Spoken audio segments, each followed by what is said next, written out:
नमस्कार दोस्तों, स्वागत है आपका हमारे YouTube चैनल में। आज की कहानी एक आलसी व्यक्ति और एक ऋषि की है। आज की कहानी से हम जानेंगे कि हम अपने आलस्य को कैसे दूर कर सकते हैं। इससे पहले कि आप कहानी में खो जाएं, अगर आपने हमारे चैनल को सब्सक्राइब नहीं किया तो सब्सक्राइब कर दें और कमेंट में नमो बुद्धाय लिखकर कहानी को ध्यान से सुनें। एक बार की बात है, एक आलसी व्यक्ति एक साधु के पास गया और बोला, मुनिवर, मैं आलस्य से बहुत परेशान हूँ। आलस्य नाम की बीमारी दिन ब दिन मुझ पर हावी होती जा रही है, लेकिन मैं कुछ नहीं कर सकता। कृपया मुझे कोई ऐसा रास्ता बताएं जिससे मैं अपना आलस्य त्याग कर मेहनती और सुखी जीवन जी सकूं। साधु ने कहा, आलस्य उसी व्यक्ति के जीवन में होता है जिसके जीवन में कोई बड़ा लक्ष्य नहीं होता, जो जिंदगी जीना नहीं बल्कि बिताना चाहते हैं। उस आदमी ने कहा, हाँ मुनिवर, मेरे जीवन में कोई बड़ा लक्ष्य नहीं है। मैं तो बस वही जी रहा हूँ जहाँ जीवन की परिस्थितियाँ हमें ले जाती हैं। मैं उसी रास्ते पर जाता हूँ, लेकिन ऋषि, मुझे वह रास्ता बताएं जिससे मैं अपने आलस्य से छुटकारा पा सकूं। साधु ने कहा, आलस्य हमारे जीवन में आता है। इसके 3 मुख्य कारण हैं। पहला कारण है बड़े लक्ष्य का अभाव। दूसरा कारण है अपने शरीर और दिमाग को न समझ पाना। तीसरा कारण है आलसी और बेकार लोगों की संगति में रहना। इस पर आलसी व्यक्ति कहता है, कृपया इन 3 बातों को विस्तार से बताएं। साधु ने कहा, जिस व्यक्ति के जीवन में कोई बड़ा और स्पष्ट लक्ष्य नहीं होता, उस व्यक्ति के जीवन से आलस्य कभी नहीं जा सकता, क्योंकि एक स्पष्ट लक्ष्य व्यक्ति को प्रेरित और कार्यशील बनाए रखता है। और जब आलस्य आता है, किसी व्यक्ति के जीवन में प्रवेश करता है, तो यह मजबूत लक्ष्य उसे याद दिलाता है कि यह समय आलस करके बर्बाद करने का नहीं है, बल्कि कार्य करने का है। लेकिन लक्ष्य आपको उत्साह या निराशा के क्षणों में नहीं बनाना चाहिए, क्योंकि लक्ष्य उत्साह और निराशा के क्षणों में बनाए जाते हैं। ये स्थितियां समाप्त होते ही वह कमजोर हो जाता है। लक्ष्य का निर्धारण सदैव बहुत शांतिपूर्ण एवं विचारशील परिस्थितियों में करना चाहिए। वह लक्ष्य आपकी भावनाओं और दिल से जुड़ा होना चाहिए। साथ ही उस लक्ष्य को बनाने के पीछे एक मजबूत कारण होना चाहिए कि आप वह काम क्यों करना चाहते हैं। क्योंकि जब आप अपने लक्ष्य से भटक रहे हैं, तो उस लक्ष्य के पीछे का मजबूत कारण होना चाहिए। वह शक्ति होगी जो आपको आपके लक्ष्य तक वापस ले आएगी। अगर आपका लक्ष्य ऐसा है जिसके बारे में सोचने मात्र से उत्साह और आंखों में आंसू आ जाते हैं, तो आपको चिंता करने की जरूरत नहीं है, क्योंकि तब आपका लक्ष्य आपके आलस्य को खत्म कर देगा। फिर उसने आगे कहा, लेकिन कुछ लोग ऐसे भी होते हैं जिनके जीवन में एक लक्ष्य होता है, लेकिन फिर भी वह आलसी है। उनके जीवन में आलस्य का कारण यह है कि ऐसे लोग यह नहीं समझ पाते कि हमारा दिमाग कैसे काम करता है।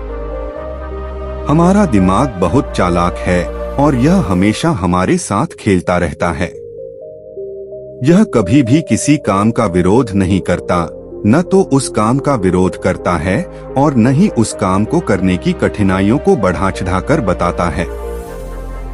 जैसे कि यदि आप उससे कहेंगे कि पढ़ाई करो, तो वह कहेगा कि चलो थोड़ी देर आराम कर लेते हैं, फिर हम पढ़ाई करेंगे।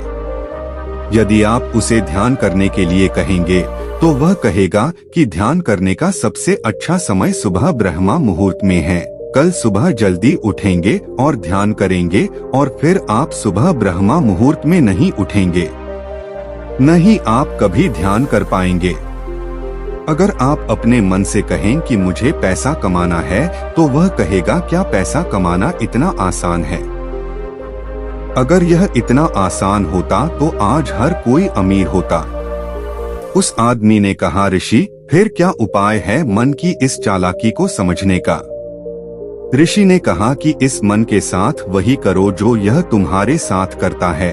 जब तुम्हारा मन तुमसे कहता है कि थोड़ी देर आराम करो, तब तुम काम करोगे, तब तुम तुरंत उसे बताओ कि थोड़ी देर के लिए क्यों, क्या हम लंबे समय तक आराम करेंगे। लेकिन सबसे पहले इसे खत्म करते हैं। जब आपका स्वादिष्ट खाना खाने का मन हो तो दिमाग कहेगा कि हम कल से व्यायाम करेंगे, तो तुरंत उसे बताएं न केवल स्वादिष्ट बल्कि बहुत स्वादिष्ट खाना खाएंगे, लेकिन आज से व्यायाम शुरू करेंगे। कुल मिलाकर आपको अपने दिमाग को बेवकूफ बनाना होगा, क्योंकि यह आपको बनाता है। व्यक्ति ने कहा, लेकिन मैं अपने दिमाग को कब तक बेवकूफ बना सकता हूँ? साधु ने कहा, जब तक आप आलस्य रखना नहीं चाहते, इसे अपने जीवन से बाहर निकालो। ऋषि ने आगे कहा, या तो तुम अपने मन को मूर्ख बनाओ, अन्यथा यह मन तुम्हें ही मूर्ख बनाता रहेगा। व्यक्ति ने कहा, मुनिवर, कभी कभी मैं निर्णय लेता हूँ कि मैं इसे कल से ही करूँगा और अपना समय बर्बाद नहीं करूँगा, लेकिन जब अगला दिन आता है तो मैं उस काम को फिर से टाल देता हूँ। सुबह सोचता हूँ कि पूरा दिन हो गया, दोपहर में काम करूँगा। जब दोपहर हो जाती है तो सोचता हूँ शाम को करूँगा, और फिर शाम से रात हो जाती है, लेकिन मैं अपना काम शुरू भी नहीं कर पाता हूँ और फिर मैं पछताता रहता हूँ। समय बर्बाद करने के लिए खुद को कोस रहा हूँ, और फिर अगले दिन वही होता है, फिर अगले दिन भी वही होता है, और यह चक्र चलता रहता है। मैं अपने समय का ठीक से प्रबंधन नहीं कर पाता। साधु ने कहा कि यह समय को व्यवस्थित करने की बात नहीं है, यह सब मन को व्यवस्थित करने की बात है। जब तक आपका दिमाग शांत नहीं हो जाता, तब तक आप समय भी तय नहीं कर सकते। अगर आप अपने समय पर नियंत्रण करना चाहते हैं, तो आपके लिए अपने दिमाग पर नियंत्रण रखना बहुत जरूरी है, और यह संभव है ध्यान से, अपने विचारों की जागरूकता से। दोस्तों, साधु ने उस आलसी व्यक्ति से ठीक ही कहा था कि अपने मन को व्यवस्थित किए बिना हम अपने समय को व्यवस्थित नहीं कर सकते। व्यक्ति ने कहा, लेकिन मुनिवर, कभी कभी ऐसा होता है कि किसी काम को करने की इच्छा तो होती है और वह काम जरूरी भी होता है, लेकिन फिर हमारे शरीर में आलस्य आ जाता है। हमारे शरीर में इतनी ऊर्जा नहीं है कि हम वह काम कर सकें। अगर हम उस काम को शुरू करते हैं तो बहुत जल्द हमारा शरीर थक जाता है, तो या तो हम उस काम को आगे के लिए टाल देते हैं, या फिर अगर उस काम को करते हैं तो वह काम ठीक से नहीं हो पाता है। ऋषि ने कहा कि आप अपने मन को मूर्ख बना सकते हैं, लेकिन आप अपने शरीर को कैसे मूर्ख बना सकते हैं? शरीर आपकी ऊर्जा से चलता है और वह ऊर्जा भोजन से आती है, लेकिन यदि आप इस तरह से भोजन करते हैं जिसमें स्वयं की कोई ऊर्जा नहीं है, जिसमें कोई जीवन नहीं है, तो आपके शरीर को ऊर्जा कैसे मिलेगी? आपका शरीर पूरे दिन आलसी रहेगा। ऊर्जा रहित भोजन से हमारा मतलब है कि जो हम केवल स्वाद के लिए खाते हैं, जिसे स्वीकार करने से हमारे शरीर का पूर्ण विकास नहीं हो पाता है। इसलिए आप ऐसा भोजन करें जो आपके शरीर को ऊर्जा से भर दे, आलस्य से नहीं। व्यक्ति ने कहा, मुनिवर, मुझे यह तो समझ आ गई कि किस प्रकार का भोजन हमें आलसी बनाता है, लेकिन अब आप मुझे आलस्य के तीसरे कारण के बारे में बताइए। बुरी संगति हमें कितना आलसी बना सकती है? ऋषि ने कहा कि किसी भी इंसान के जीवन में सबसे ज्यादा मायने रखता है कि वह किस तरह के लोगों के साथ अपना जीवन बिताता है, क्योंकि कोई भी व्यक्ति अपने आसपास के लोगों और वातावरण से सबसे ज्यादा प्रभावित होता है। इसलिए आपको यह ध्यान रखना होगा कि यह जरूरी है कि आपके दोस्त आलसी स्वभाव के न हो। क्या उनमें काम टालने की प्रवृत्ति होती है? क्योंकि अगर ऐसा है तो देरसवेर आप आलसी हो जाएंगे। आप भी काम टालना सीख जाएंगे, क्योंकि अच्छी आदतों की तुलना में बुरी आदतें लोगों को अधिक आसानी से आकर्षित करती हैं। और फिर लोग इन बुरी आदतों के गुलाम बन जाते हैं। इसलिए आपको मेरे आसपास के आलसी लोगों के स्वभाव के प्रति सचेत रहना होगा और आपको उन लोगों का साथ छोड़ना होगा जो वास्तव में आलसी हैं। यदि आप आलसी लोगों के साथ रहेंगे तो आप आलसी हो जाएंगे। यदि आप ऊर्जावान लोगों की संगति करेंगे तो आप ऊर्जावान बन जाएंगे और फैसला पूरी तरह से आपके हाथ में है। इसलिए मेहनती और ऊर्जावान लोगों के साथ रहें और अगर आपके आसपास ऐसे लोग नहीं हैं तो अकेले रहने की आदत डालें। उस व्यक्ति ने कहा, ऋषि लेकिन मैं कहां से शुरू करूं? ऋषि ने कहा कि एक स्पष्ट और मजबूत लक्ष्य बनाकर शुरुआत करें। इसे बनाने के पीछे भी कोई मजबूत वजह होनी चाहिए।